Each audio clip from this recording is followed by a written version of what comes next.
Let's talk about statistical power and what 31 participants can actually tell us about dietary interventions. The study we're examining included 31 women. That's it, 31 people. And from this, we're supposed to draw conclusions about how intermittent fasting affects female metabolism.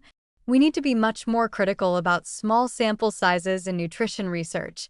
Statistical significance doesn't mean what most people think it means. When a study reports a statistically significant finding with p less than 0.05, that doesn't mean the effect is large or clinically important. It just means the observed difference is unlikely to be due to random chance alone. But with small sample sizes, you can miss real effects or, conversely, find statistically significant effects that are biologically meaningless. Effect sizes matter far more than p-values. If a study finds that intermittent fasting produces statistically significant weight loss, but the actual weight loss is 1 pound more than the control group, who cares? That's not clinically meaningful.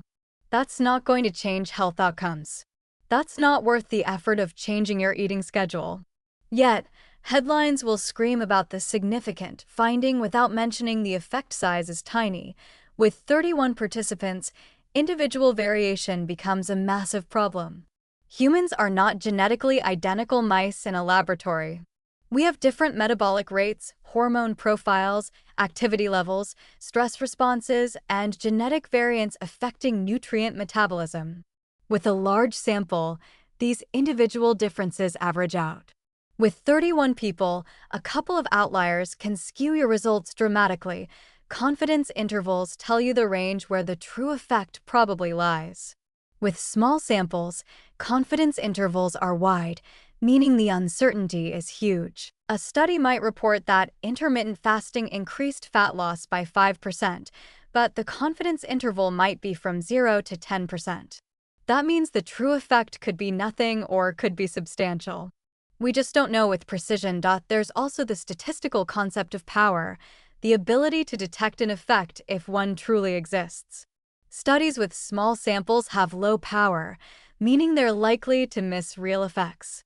This creates publication bias. Small studies showing positive results get published. Small studies showing no effect don't get published because no effect isn't exciting.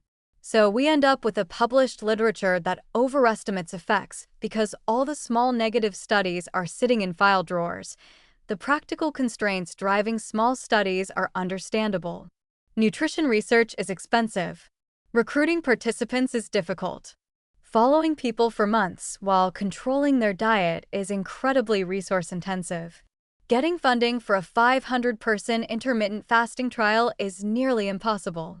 So researchers do what they can with limited resources, publishing small pilot studies. But here's the problem.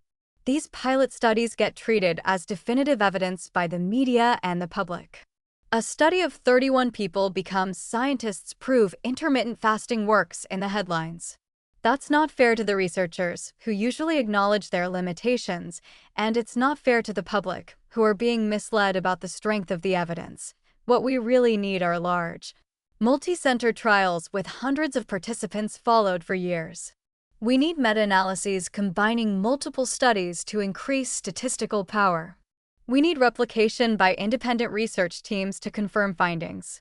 A single study of 31 people should be treated as preliminary, hypothesis generating, not as proof of anything. When you see nutrition headlines, ask yourself, how many people were in the study? What was the effect size?